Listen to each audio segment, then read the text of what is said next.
ಓಂ ಗುರುಭ್ಯೋ ನಮಃ ಅರ್ಕಮಹಾಗಣಾಧಿಪತಿಯೇ ನಮಃ ಆತ್ಮಗುರುವೇ ನಮಃ ಭದ್ರಕಾಳಿಯೇ ನಮೋ ನಿತ್ಯಂ ಸರಸ್ವತಿಯೇ ನಮೋ ನಮಃ ವೇದ ವೇದಾಂಗ ವೇದಾಂತ ವಿದ್ಯಾಸ್ಥಾನ ಬೇವಚ.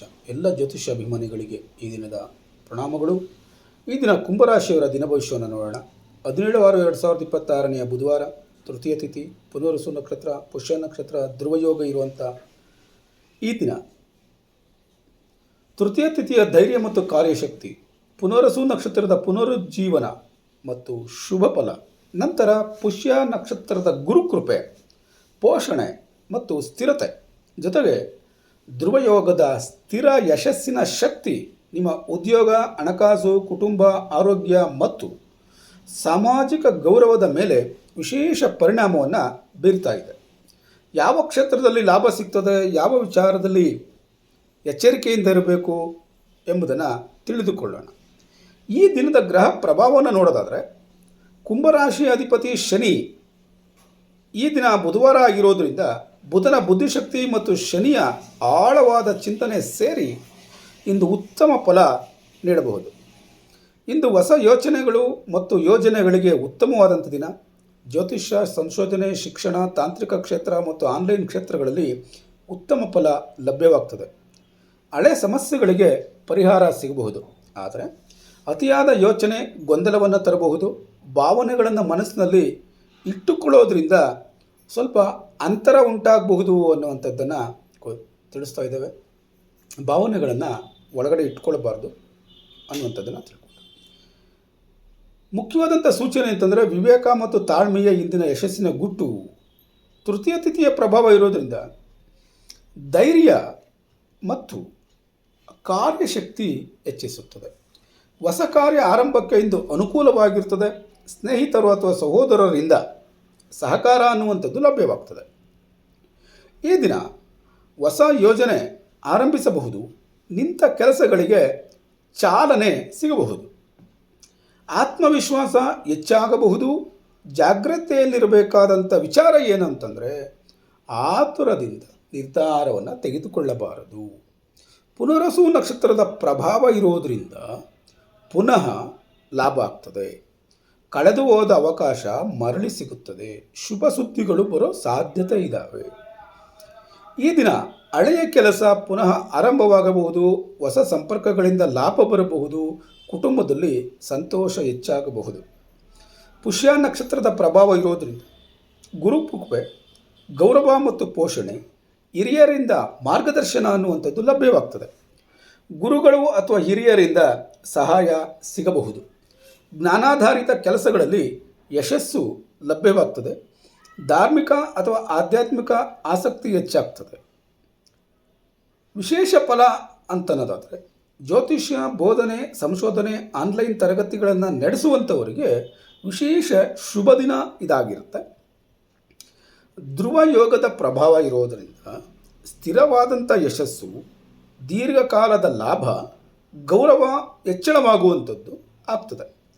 ಆದ್ದರಿಂದ ನೀವು ತೆಗೆದುಕೊಳ್ಳುವ ನಿರ್ಧಾರ ದೀರ್ಘಕಾಲದ ಲಾಭವನ್ನು ಕೊಡಬಹುದು. ಆರೋಗ್ಯದಲ್ಲಿ ವಿಶ್ವಾಸ ಹೆಚ್ಚಾಗಬಹುದು. ಆರ್ಥಿಕ ಬೆಳವಣಿಗೆ ಸಾಧ್ಯವಾಗ್ತದೆ. ಉದ್ಯೋಗದ ಫಲವನ್ನು ನೋಡೋದಾದರೆ, ಇಂದು ಉದ್ಯೋಗ ಕ್ಷೇತ್ರದಲ್ಲಿ ಸ್ಥಿರವಾದಂಥ ಪ್ರಗತಿ ಮತ್ತು ಹೊಸ ಅವಕಾಶಗಳ ದಿನವನ್ನು ನಾವು ಕಾಣಬಹುದು. ಮೇಲಧಿಕಾರಿಗಳ ಮೆಚ್ಚುಗೆ, ಹೊಸ ಜವಾಬ್ದಾರಿ, ನಿಂತ ಕೆಲಸ ಪೂರ್ಣಗೊಳ್ಳುವಂಥದ್ದು ಆಗ್ತದೆ.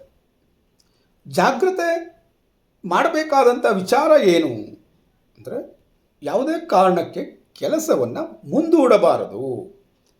ವೃತ್ತಿಗಳ ಆಧಾರದಿಂದ ದಿನ ಭವಿಷ್ಯವನ್ನು ನೋಡೋದಾದರೆ, ಈ ದಿನ ಶಿಕ್ಷಕರಿಗೆ, ಜ್ಯೋತಿಷಿಗಳಿಗೆ, ಸಂಶೋಧಕರಿಗೆ ಅತ್ಯುತ್ತಮ ಸ್ಪಂದನೆ ಅನ್ನುವಂಥದ್ದು ಲಭ್ಯವಾಗ್ತದೆ.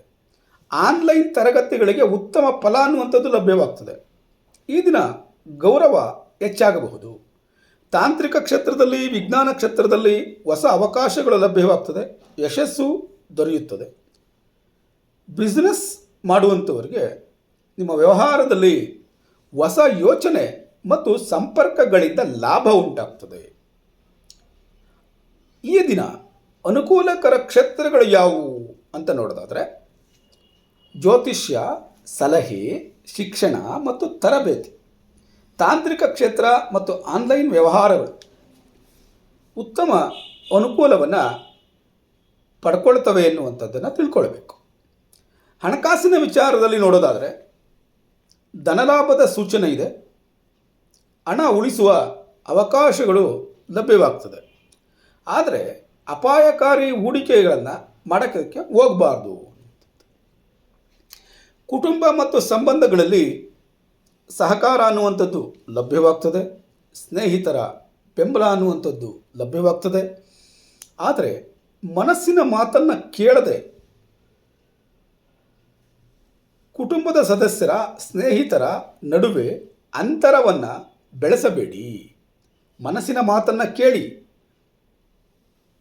ಅಂತರವನ್ನು ಕಡಿಮೆ ಮಾಡಿಕೊಳ್ಳಿ, ಎಲ್ಲ ಶುಭವಾಗ್ತದೆ. ಆರೋಗ್ಯವನ್ನು ನೋಡೋದಾದರೆ ಕಾಲು ನೋವು ಬರುವಂಥದ್ದು, ನರಗಳಲ್ಲಿ ಬಾಧೆ ಉಂಟಾಗುವಂಥದ್ದು ಕಾಣ್ತೀರಿ.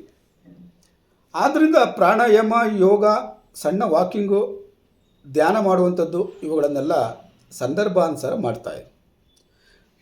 ಪರಿಹಾರಕ್ಕಾಗಿ ವಿಷ್ಣುದೇವರ ಪ್ರಾರ್ಥನೆಯನ್ನು ಮಾಡಿ. ಕೊನೆಗೊಂದು ಕಿವಿಮಾತು: ವಿವೇಕ, ತಾಳ್ಮೆ ಮತ್ತು ಸರಿಯಾದ ಯೋಜನೆಯಿಂದ ನಡೆದುಕೊಂಡರೆ ಸ್ಥಿರವಾದಂಥ ಯಶಸ್ಸು, ಧನಲಾಭ ಮತ್ತು ಗೌರವ ದೊರೆಯುವ ಅತ್ಯುತ್ತಮ ದಿನವನ್ನು ಈ ದಿನ ನಾವು ಕಾಣ್ತೇವೆ. ಕೊನೆಗೊಂದು ಕಿವಿಮಾತು ಕೇಳಿದ ನಂತರ ಈ ದಿನ ಭವಿಷ್ಯ ನಿಮಗೆ ಉಪಯೋಗವಾಗಿದ್ದರೆ ತಪ್ಪದೆ ಚಾನಲನ್ನು ಸಬ್ಸ್ಕ್ರೈಬ್ ಮಾಡಿ, ಶೇರ್ ಮಾಡಿ, ಲೈಕ್ ಮಾಡಿ.